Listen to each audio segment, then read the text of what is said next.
वो अधूरी सी मुलाकात याद आती है, तेरी हर छोटी सी बात याद आती है।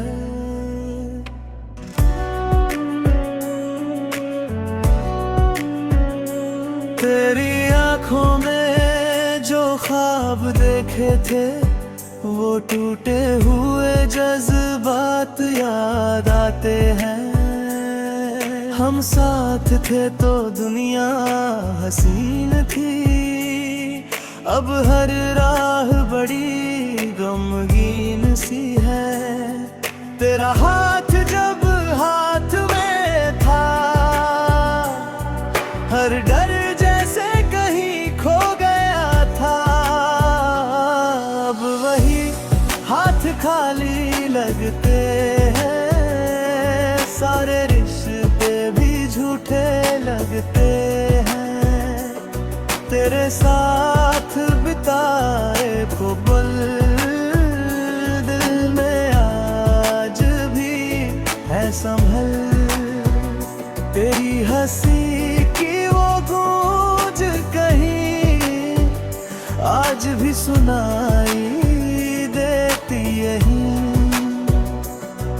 क्यों किस्मत ने ये खेल खेला, हंसते दिल को दर्द में ढकेला।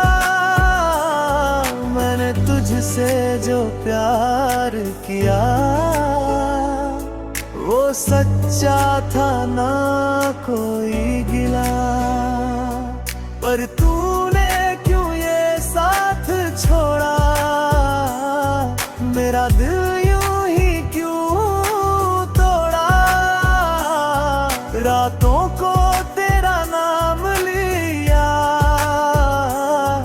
हर आंसू ने तुझे याद किया।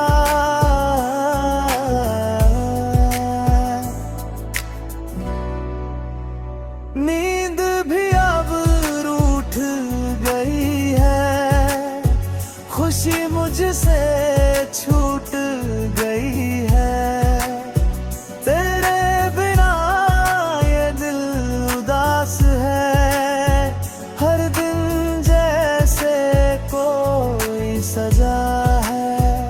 तेरी तस्वीर से बातें करता हूँ, अपने दिल को थोड़ा समझाता हूँ। शायद तू भी याद करता होगा, मुझे चुपके से पुकारता होगा। या फिर सब कुछ भूल गया, मुझे भी अपने दिल से निकाल दिया। ये सोच के दिल डर जाता है, हर सपना फिर टूट जाता है। मैंने चाहा था तुझे अपना बनाना, तेरे संग पूरी उम्र बिताना। तेरे अधूरी रह गई वो कहानी, बस बन गई एक याद पुरानी। अभी दिल तेरा इंतजार करे, हर दुआ में तेरा नाम भरे। अगर कभी तू लौट के ये दिल फिर से मुस्कुराए, पर शायद ये मुमकिन नहीं। अब तू मेरे नसीब में नहीं, फिर भी तुझसे मोहब्बत